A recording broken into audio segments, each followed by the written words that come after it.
We're here at Malama Flats. This is the location that DLNR has proposed for the new boat ramp that is an alternative to Po'oiki. And we just got down here, and one of our first observations was that, okay, first it's high tide, but second, if you go ahead and look behind us, you'll see this tree submerged in the water that's formed this lagoon inside the area, right? Well, the thing that's interesting about that is we're assuming that's an ironwood like all the trees around it, but that it wouldn't have grown like that if this area was getting submerged like this always. Like it at one point was not being submerged. Right. So it this area basically we conclude then has sank over time.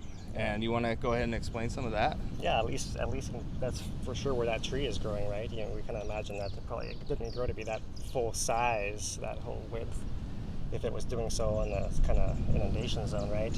Right. And we do know that the whole south flank that we're on the on the Puna coast, the whole south flank moves steadily all the time. You know, with big earthquakes. We know that the Kapoho area, we had tide pools that actually formed after the 1975 earthquake, sank the ground down. And Hawai, same thing. You know, beaches appeared, new islands, new reef, all that. Right. So the coastline does change, and this is an area we can actually see has been sinking fairly recently, right? Right. And one of the interesting things about this is the next conclusion is we know that Kapoho, the way the tide pools actually formed over time, was that they sank. They sank That's as right. well, and then submerged underwater. The cliff basically submerged itself. And that's kind of the same effect that we have here. And we've now lost, obviously the tide pools in the 2018 eruption of Kilauea, but now, looking at this, it's like if there's a candidate for what is the next tide pools, this has to be a strong one. Yeah. So we're going to look up and down the coast a little more, but this is a pretty unique ecosystem, it seems like. One of the few areas that's a candidate for being maybe the next tide pools that form as the land continues to sink. So.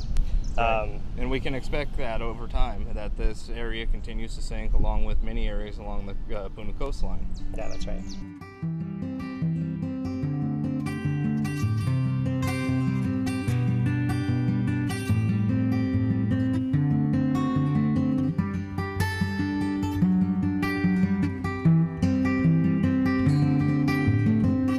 So yeah, akepa, this is the Malama Flats area. You can see the coastal pool here. Yeah, it's a saltwater pond that's got a history of cultural use in the area going back a long time. During big hurricane swells, the waves will come sweeping through this whole forest and up to the steeper cliff that's kind of off the back of this view. And so it's not that these plants are saltwater intolerant.